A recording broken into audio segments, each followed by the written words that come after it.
KBS 중앙방송국 상록수를 찾아서 주인공 12삭동이 한석봉을 말한다. 하늘 꿈출판사 1984년 12월 10일 발행. 총각주례.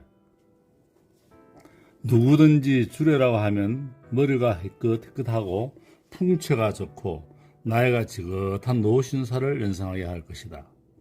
인격과 등망, 오복을 고루 갖춘 저명인사를 떠올리는 것이 자연스러운 일이다. 어른들은 웬만한 인생살이를 거쳐 어느 정도의 부와 행을 누리고 있는 사람이 주례를 써야 새 인생을 시작하는 신랑 신부가 잘 산다고 하여 혼사의 주례 고르는데 특히나 신경을 쓰는 것 같아.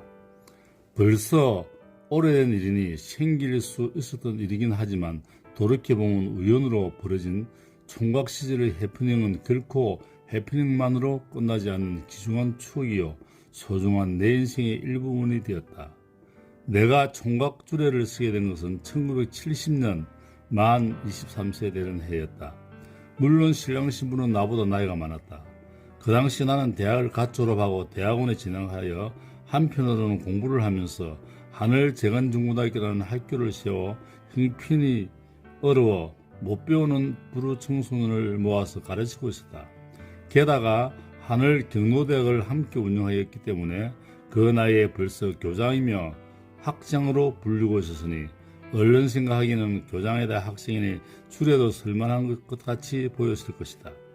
거기다가 요즘처럼 직업 주례가 흔하지 않을 때이니 서민들로서는 주례를 부탁할 만한 사람을 찾기 어려울 때였고 나이가 걸맞지 않는 나의 사회활동 탓에 나를 본 나이보다 다들 몇 살씩 더 많이 본 모양이었다. 주위의 사람들 중에는 이따금씩 주례를 부탁해 오는 일이 있었으나 그때마다 나는 아직 나이가 어리다고 말하고 극구 사양을 하였다. 어느 날이었다. 결혼식 사회를 보러 갔는데 30분이 지나도 주례 선생님이 나타나지 않는 것이다. 축가객들은 기다리다가 바쁜 핑계로 하나 둘 빠져나가고 여자분들과 어린 아이들, 시골에서 올라오신 노인들만 남아 계셨다. 결국 주례 선생님이 오지 않나 결혼식을 못 올릴 형편이 되어버린 것이다. 일이 그렇게 되어버리자 주위에서 한 교장이 주례 좀 써달라고 야단들이었다. 1시간이 지나도 오지 않는 주례, 그렇다고 결혼식을 연기할 수도 없는 일이고 주례도 없는 결혼식은 더더욱 난처한 일이었다. 벌써 축가객들은 3분의 2나 가버리고 난 후였고 양가의 친척과 가족들은 당황하며 어찌할 줄을 모르고 있었다. 그러니 당사자들이 오죽하겠는가. 일이 이쯤 급하게 되자 신랑 신부가 내게 와서 정중하고도 다급하게 주례를 간곡히 부탁하였다. 그때부터는 참으로 난감한 입장이 되어버린 것 나였다. 서당께 3년이면 풍우를 얻는다고 그동안 여러 차례 결혼식 사회를 맡아오면서 기동량으로 드는 풍우는 있었지만 결혼도 하지 않는 총각의 처지에 아직 사회적 경륜이나 인격이나 등망마저 한참이나 부족한 내가 주례를 쓴다는 것은 아무리 생각해도 도저히 어불성실인 것만 같았다.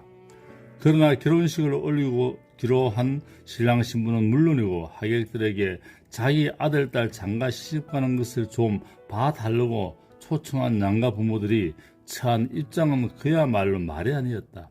할 수 없이 나는 울며 겪자 미끄러 주례를 쓰게 됐다.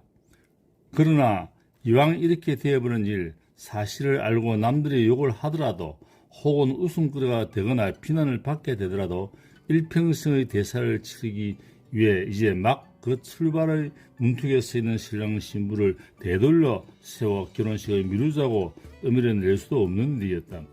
비록 주례를 쓰기에는 모든 면에서 자격이 훨씬 미달되었지만 진심으로 축복하는 마음으로 신랑 신부와 양가 부모님의 난감한 입장을 들어주고자 하는 생각이 일기 시작했다. 전에는 남 앞에 서는 것이나 말을 한다는 것에 대해 웬만큼 자신감을 갖고 있었는데 그날만큼은 무슨 말을 어떻게 했는지 기억이 나지 않을 만큼 행설수설한 기분이었다.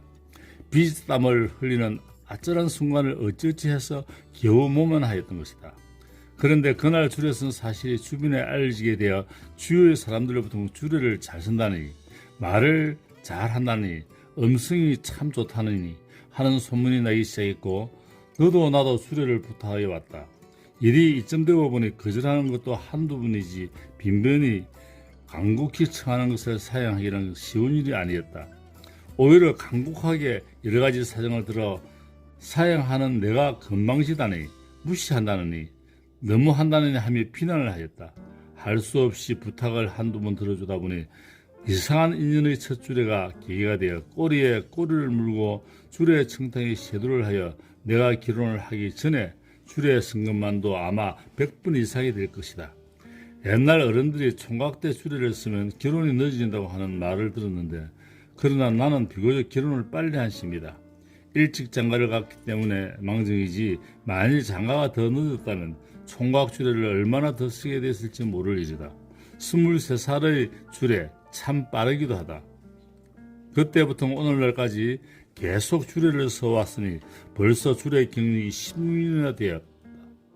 일요일의 경우는 하루 8건의 주례를 쓴 적도 있으며, 그동안 나를 주례로 세워두고 신랑 신부가 백년각을 맺은 숫자도 엄청나리라. 이렇게 우습고도 기이한 인연으로 나의 주례 역사가 시작되었지만, 그 발단이 어땠든 그 후로 내가 주례를 쓸 때마다 나 스스로 꼭 지켜야 할 철칙이 있다. 첫째, 어떤 일이 있어도 주례 전에 속옷은 반드시 갈아입고 모욕을 한다.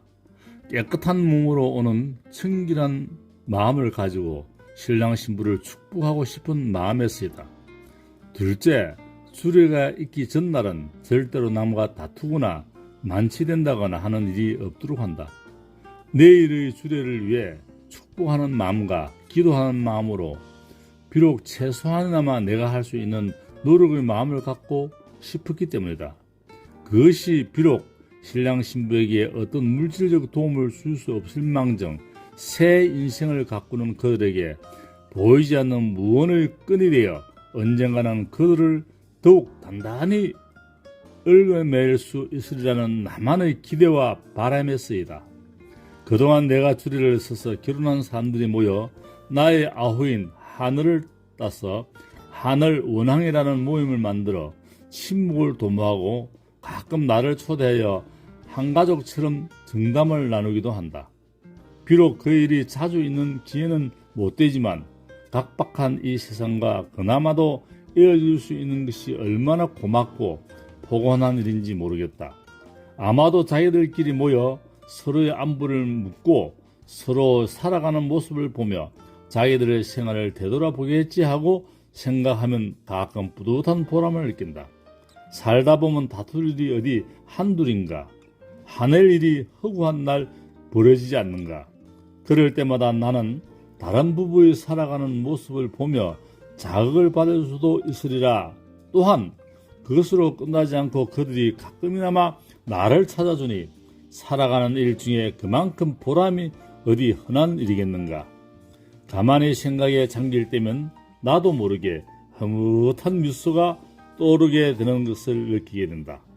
벌써 오래전 총각 주례를 쓴 그 제의 대가를 갚기 위해서도 나는 그들 부부들의 구심점이 되어 올바르게 인생을 살아가며 정도와 대도를 긋고 싶다. 부산 하늘인 한효섭.